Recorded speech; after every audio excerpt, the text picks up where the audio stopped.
My parents always wanted me to lose weight. They made me, but when it happened, they couldn't accept my success. Growing up, I was always the bigger kid. I was always heavier than most of my classmates, even in kindergarten. While my peers were still figuring out what made them unique, my size had already set me apart. As I got older, the weight I carried became more noticeable. By the time high school rolled around, it was clear I was overweight. My shape and size were constant reminders of how different I was. College didn't change much. While some of my classmates started discovering who they were or exploring new sides of themselves, I stayed stuck. I was still the overweight girl, occasionally battling with that identity. It wasn't easy being the bigger kid. It exposed me to constant teasing, ridicule, and harsh comment from people who didn't know me and didn't care to understand me. Growing up, I was bullied more than I cared to remember. My classmates taunted me endlessly, their insults digging into me, creating deep insecurities that felt impossible to shake. They'd call me names, make cruel jokes, and I was often the punchline. I was always singled out as if I didn't deserve affection or friendship. I was excluded from games, parties, and gatherings, left to watch everyone else from the outside. I felt disconnected from the normal ups and downs of childhood and adolescence, like I was always on the periphery. These years of bullying shaped how I saw myself and how I interacted with the world. I felt like I didn't belong, so I sought comfort in books. I buried myself in stories that allowed me to escape my everyday struggles. Books didn't judge me, they didn't mock me. They became my refuge. At school, I earned the label of the nerd, a title I didn't love, but I accepted. My younger sister, Bonnie, was a whole different story. She was only a year younger than me, but she had this effortless charm that drew others in. Bonnie thrived socially, while I was quiet and reserved. She had a natural gift for making people smile, laugh, and be captivated by her presence. Bonnie didn't just make friends. She seemed to have this way of winning people over, like she was the sun and everyone else just naturally gravitated toward her. Despite our differences, I adored her. I took my role as her older sister seriously, feeling protective and proud of her. When she started attending the same high school as me, I was thrilled. Being Bonnie's older sister felt like I had a special place in her life. But as she grew older and began developing her own identity, things started to shift. She began to notice how different we were and how we were treated differently. While I was the bookish, quiet one, she was outgoing and popular, quickly making her mark with the cool crowd. I watched as Bonnie became more aware of my quirks and insecurities, things that once made me unique, but now seemed to make me less cool. Gradually, she started distancing herself. She found new friends, and in school, she actively ignored me. It hurt. It really did, to feel like my own sister saw me as inferior. But I tried to respect her space, even though it felt like I was losing not just my sister, but also my friend. Eventually, Bonnie stopped ignoring me, but things didn't improve. She started hanging out with her new friends, who made me feel even more like an outsider. Bonnie and her friends would jump at any chance to humiliate me. In the halls, during lunch, they'd taunt me in front of others, or worse, try to trip me as I walked by with my lunch tray, all to get a laugh from the crowd. It felt like I wasn't losing her to new people, but to the same cruel teasing and abuse I'd endured for so long. I was always on edge, trying to avoid not only the judgment of my peers, but the humiliation coming from my own sister. It hurt deeply, especially because it was coming from someone I had always admired. When Bonnie brought her friends over, it was like they all teamed up against me. They'd barge into my room, no knocking, then laugh and point at me. They'd throw around insults like geek and fatty like they were nothing. It felt like I was their personal entertainment, like a zoo animal on display. When Bonnie and her friends invaded my personal space in my room, I felt small and insignificant, like I didn't belong in my own home. It was as if I were an outsider in a place that should have been my sanctuary. I tried to talk to my parents about it many times, hoping they'd see how tough it was for me to deal with Bonnie's behavior. But every time I brought it up, they brushed my concerns aside.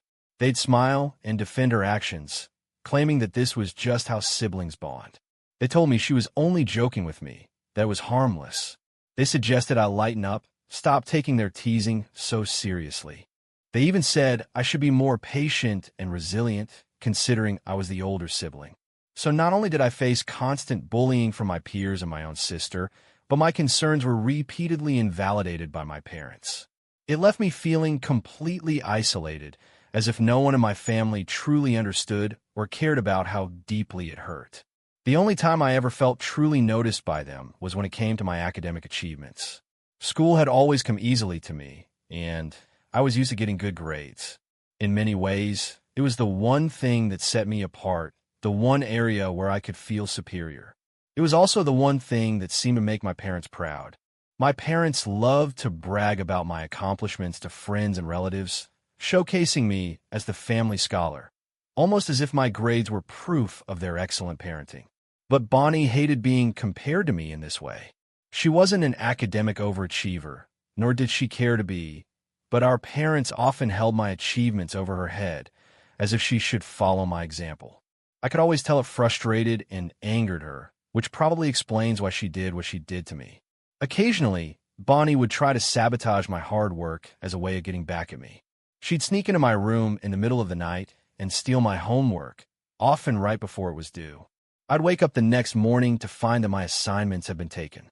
Panic would flood me as I scrambled through my books and papers, desperately searching for the missing work, my anxiety growing with every minute. And there she would be, standing in the doorway, a smirk on her face, enjoying the distress she was causing me. To her, it was a small victory, a way to bring me down a peg and remind me that I wasn't untouchable. She knew how much my grades meant to me, how deeply I tied my self-worth to them, and she took pleasure in disrupting that part of my life. I didn't find out she was the one stealing my assignments until years later, when she drunkenly admitted it one evening. My relationship with Bonnie has improved over time, but we're still not particularly close. You could say we've matured a bit, and some of the bitterness from our younger years has faded. But the kind of close bond that many siblings share never fully formed between us.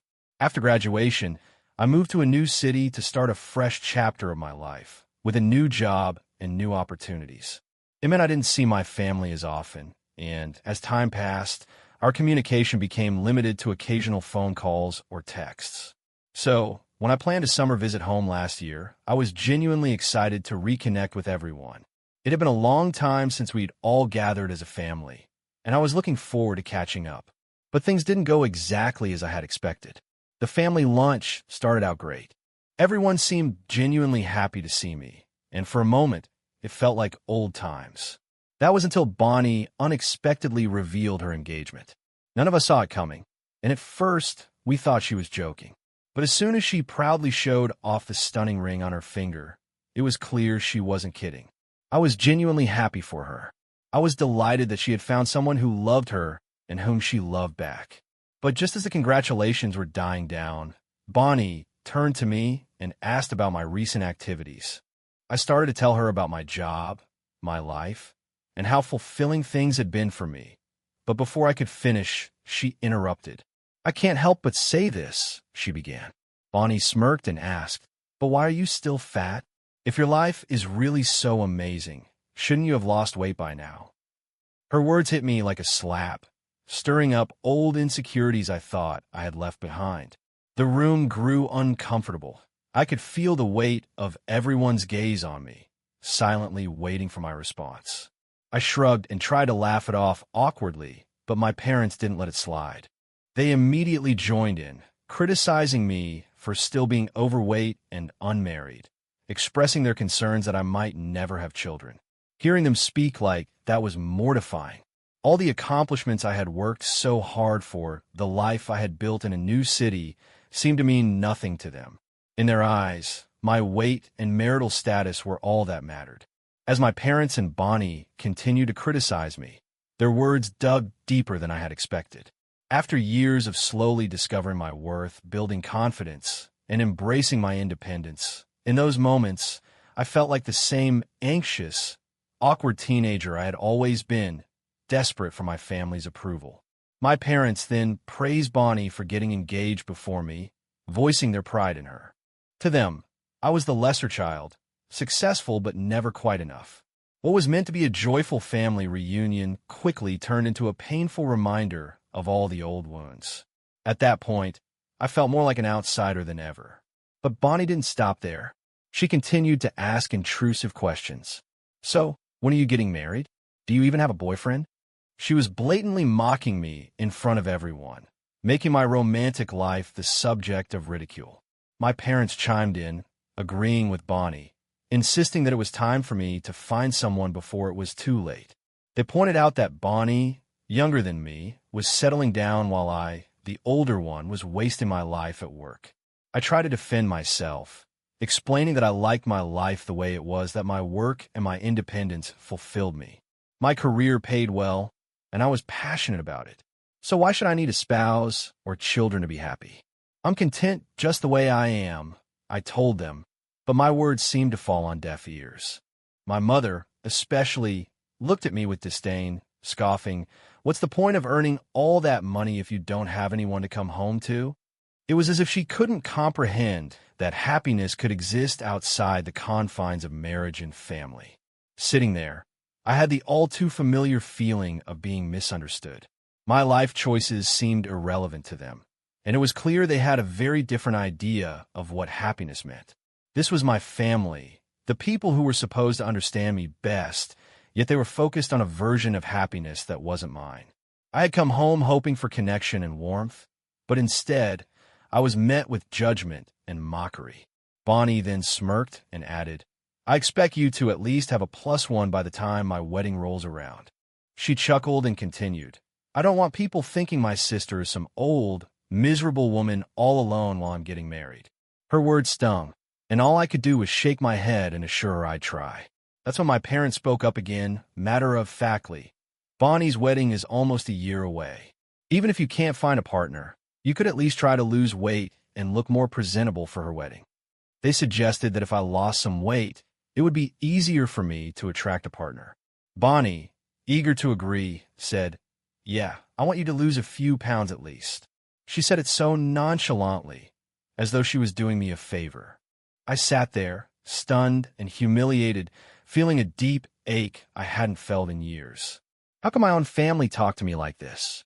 Was I really deserving of such hateful comments just because of my weight? Did they think I had no feelings simply because I was overweight? I was a normal person, just like them. I functioned the same way everyone else did. I had even dated men who loved me for who I was. But in their eyes, my weight was a barrier to finding love, to attracting men. I wanted to stand up for myself, to tell them how hurtful their words were, but I felt paralyzed, unable to find the right words. Their statements took me right back to high school, to the painful days when my weight made me a target. I hated how casually my family discussed my most painful insecurities without ever considering how their words made me feel. So, I sat there, swallowing my pain, and let the conversation move on to something else. When I returned home from my trip, I threw myself into losing weight with an intensity one didn't know I had. At first, it was just to prove something to my family, but gradually, it became something deeply personal. I joined a gym, followed a strict diet, and even hired a personal trainer. My trainer has been a lifesaver, having gone through her own struggles. When I walked into my parents' house, I could tell something was different right away. They stared at me, wide-eyed, mouths agape, as if they couldn't believe their eyes. It wasn't just shock, it was disbelief. I was standing there, and they couldn't quite wrap their head around the fact that I was the same person they had known for so long. For a moment, the room was so still, so quiet, you could almost hear the hum of the air conditioning. My dad was the first to speak, his voice thick with astonishment. "Is that really you?" he asked, looking at me with a mix of curiosity and confusion. I could see him trying to figure it out, like he was seeing me for the first time. It took them a few moments to process it, to find their words. "Wow, you look amazing," my mom finally said, her voice full of surprise. "I can hardly believe it's really you." The compliments started coming in rapid succession from both of them, and while I appreciated the praise, something about it felt a little off. They were acting like I had just emerged from a cocoon, forgetting all the years they had doubted me, all the comments they had made about my weight. Now they were showering me with compliments, But part of me couldn't shake the feeling that it wasn't really about me as a person, just about the way I looked. But things changed when Bonnie walked in. At first, she didn't even seem to notice me. She breezed past me, walking straight into the room without so much as a glance in my direction. It was like I was invisible. That familiar sting of rejection crept up again. For years, this had been how it was between us. She, always the golden child, and me, the one who had never quite fit in. But then, as I stood there, waiting for her to acknowledge me, she finally turned around. She did a double take, her eyes widening as if she couldn't quite believe the transformation. Her reaction was almost comical in its surprise. She blinked rapidly, her mouth opening and closing as if she had no idea what to say. Finally, she laughed, though it wasn't a genuine laugh. It sounded forced, as if she didn't quite know how to process the change. "Is that really you?" she asked, her voice high-pitched with disbelief. Before I could say anything, she took a step toward me and, almost involuntarily, reached out and pressed her fingers against my stomach. Her eyes widened further, as if she were trying to confirm the weight loss with a touch. It was a bizarre moment, and for a second, I wasn't sure how to react. My parents were watching, amused by Bonnie's shocked reaction, but I was left standing there feeling a little exposed like a lab specimen. I stood still, letting her feel the change, and I could tell it took her by surprise. It wasn't just about the weight. It was as if she didn't know what to do with this new version of me, the one she had never imagined could exist. Bonnie let out a nervous laugh and stepped back, her eyes still wide. "I didn't think you had it in you," she said, her tone light, but laced with something I couldn't quite put my finger on. Maybe a hint of jealousy? I wasn't sure, but I could feel the sharp edge to her words. My parents, still caught up in the shock of seeing me like this, laughed along, but there was a certain discomfort in the air. They were impressed by the change, but I couldn't help but wonder if they were genuinely proud of me or if it was just about how I looked now. They had never really been supportive before, and now it felt a little too much like they were trying to make up for lost time. They were treating me like a new person, but it wasn't the person they had spent years belittling. As we sat down for lunch, Bonnie's behavior became even more apparent. She still couldn't seem to accept the change. She glanced at me intermittently, but there was a coolness in her gaze, something that said, "You've changed, but I don't know if I like it." I could feel the tension building, and part of me wondered if she would ever truly accept the person I had become. Then, as if she couldn't hold it in any longer, she spoke up again. "So, have you found someone yet?" she asked, her voice dripping with sweetness, but I could tell it wasn't sincere. "I mean, now that you look different?" Her words were a little too sharp, a little too pointed. I could feel her judgment, but I wasn't going to let it bother me. "No, I'm focusing on myself right now," I replied coolly, trying not to let the bitterness creep into my voice. Bonnie wasn't done yet, though. She leaned in slightly, a smirk playing at the corners of her mouth. "Well, she began, a knowing look in her eyes, "you're not getting any younger, right?" The words hit me like a slap, but I didn't react. I just stared at her, keeping my emotions in check. I didn't have to answer her. I knew exactly what she was trying to do. She wanted to make me feel small, make me feel like I was somehow lacking. But this time, I wasn't going to let her. Instead, I simply nodded, letting the silence speak volumes. Bonnie might not see the changes in me beyond my appearance, but I knew who I was now. I had done this for myself, not for her or anyone else. The conversation quickly shifted to my makeover, and from that moment, Bonnie and my parents launched into a barrage of questions about how I had achieved such a transformation. They couldn't stop marveling at how drastically different I looked, their voices thick with astonishment, as if they had never imagined I could look any other way. They seemed stunned, almost as if they were discovering a new version of me that they hadn't even known existed. Bonnie, in particular, couldn't seem to stop talking about it. "I never thought you'd change so dramatically after losing weight," she said, her tone full of disbelief. It was like she couldn't comprehend that this version of me had been hidden under layers of fat all along. But then she dropped the bombshell, something that made my heart skip a beat. "When I first asked you to lose weight," she started, her eyes wide with apparent wonder, "I never expected you to look this pretty. I didn't even know you had that jawline, or those ankles beneath all that fat. I could feel her eyes scanning me, looking for any flaw, any imperfection to justify the comment. It was like a backhanded compliment, and it stung more than I cared to admit. I hesitated for a moment, trying to keep my cool, but it wasn't easy. I could feel the anger rising, but I forced myself to smile, just enough to show I wasn't affected. "Bonnie, I've always been pretty," I said calmly, my voice steady despite the storm brewing inside me. Losing weight just helped enhance my features. Bonnie wasn't done, though. She frowned, her brows furrowing slightly, and then she asked with a tone I couldn't quite place. Was it genuine curiosity or something else? "Did you have some surgeries done to yourself? There's no way you look this good on your own." My blood started to boil. How dare she suggest that I couldn't have done this on my own, that my hard work wasn't enough?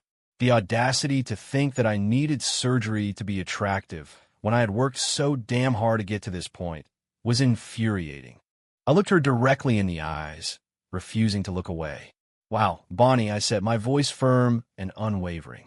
"It's amazing that you think that little of me. No surgery, just a lot of hard work and self-love. Something you might want to try sometime." Bonnie's expression shifted from shock to annoyance in the blink of an eye. It was as if she wasn't sure how to respond. But before she could even open her mouth, my parents stepped in, probably sensing the growing tension. My mom, ever the peacemaker, tried to smooth things over in her own way. "You shouldn't be offended," my mom said, her voice somewhat apologetic. "The three of us we've never seen you look this way before." She smiled at me, but I could tell her words were meant to be comforting. Then, with an almost casual nonchalance, she added, "Honestly, you look even more beautiful now than Bonnie does. And she's the one getting married." I could feel Bonnie's temper flare almost immediately, her face flushing red as she looked at my mom, but I didn't care. I took a bite of my food, intentionally ignoring the anger burning in my sister's eyes. Let her stew in it. I wasn't going to apologize for looking the way I did. But my mother wasn't finished yet. She leaned in a little closer, as if she was about to reveal some grand secret. "You know," she continued, "I've been thinking maybe you should go back to your original hair color. I think you'd look even better with your natural shade." She paused, looking me over as if critiquing an art piece. "This blonde look, it makes you stand out too much. Maybe you should just go back to your old look." Bonnie and my father quickly chimed in, both agreeing with my mother. My dad, always the one to back up my mom, nodded and said, "Bonnie's always been the blonde daughter of the family, and you were the brunette. It might be a good idea for you to go back to your original hair color. It might make you look more like yourself." I was stunned. I could feel my chest tighten, the weight of their words pressing down on me. It wasn't about the hair color anymore. It was about trying to put me back in a box that I had worked so hard to break free from. My hairstylist had suggested the blonde because it better complemented my complexion, not because I wanted to outshine my sister. But they didn't see that. They couldn't see past their own expectations. I could sense Bonnie's jealousy simmering under the surface, but what surprised me more was my parents' reaction. They weren't congratulating me for the hard work I had put in, for the transformation that had taken months of dedication and sacrifice. Instead, it felt like they were trying to pull me back into my old self, into the version of me they had always known, the one they had been comfortable with, the one who had never challenged their image of who I should be. I couldn't take it anymore. I had to speak up. "What's your problem?" I asked, my voice louder than I intended. "Why can't I be blonde too? Does my sister own that color or something?" I paused, feeling the frustration rise. "No, she doesn't. I could be blonde or brunette. It's my choice. Why does it even matter to you so much?" It didn't make sense to me. Why were they so fixated on this? Why were they more concerned with Bonnie being uncomfortable than with my happiness? My mother scoffed at me, her voice dripping with disapproval. "You're doing this on purpose, aren't you?" she said. "Trying to outshine Bonnie at her own wedding with your new look." Bonnie, never one to stay quiet for long, added her 2 cents. "With your weight loss, you're already going to stand out. So do you really need to take my hair color too?" My father, as usual, took Bonnie's side. "You're being difficult for no reason," he said. "As Bonnie's sister, you should be more supportive." I could hardly believe what I was hearing. This wasn't about stealing anything from her. It was about having the freedom to express myself and do what made me happy. But none of them seemed to get that. Instead, they were obsessed with how it made Bonnie feel. You know what? I muttered, my words almost burning as they left my lips. I'm done with this. The three of you are so caught up in your own negativity that you can't. Not even accept that I've changed. The truth is, I've always been amazing just the way I am, but none of you ever saw it. Now, even after I've lost weight, it's still not good enough for you. No matter what I do, it's never enough. I took a moment to process what I had just said, watching them all stare at me in stunned silence. It didn't matter. I was done with holding back. Since you all have so much to say about me, I think it's time I gave you some unsolicited advice, just like you love to give me. I turned to my mother first, feeling the words build up inside me like a tidal wave. Mom, I really hate how loose the skin is around your eyes and your lips.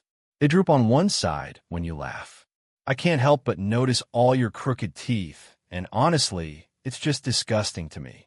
I gave her a moment to process before turning my attention to my father. Dad, I said, my voice hardening, you're bald. You really have no right to say anything about anyone's hair or their hair color. How are you going to criticize someone's looks when you can't even keep a full head of hair? I saw his face stiffen, but I wasn't done yet. Finally, I turned to Bonnie. And you, don't ever talk down to me again. Between the two of us, I've always been the better-looking sibling, but now, with all the weight I've lost, you look even fatter than me.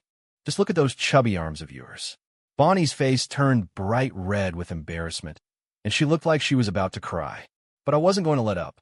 I grabbed my glass, downed my drink in one go, and walked out, leaving them all in stunned silence. I couldn't believe those words had come out of my mouth, but not for a second did I regret them. They deserved it, after all the years of putting me down and criticizing me. After lunch, I booked a flight straight back home. I couldn't stomach the idea of staying for Bonnie's wedding. Thanks to all of your suggestions, I decided against attending. Instead, I treated myself to an impromptu stay at a 5-star resort. Honestly, it was one of the best decisions I'd made in a long time. I spent the weekend doing whatever made me happy. No drama, no pressure, just pure enjoyment. I indulged in a spa day, binge-watched my favorite shows, and explored some new places in the city I've been dying to visit. I've also blocked my relatives so they can't contact me anymore. I'm done with their bullying. I'm focusing on self-care and keeping myself away from all that poison and negativity. Thank you for watching. If you haven't subscribed yet, please do so and hit the notification bell to stay updated with more shocking real-life stories happening around you.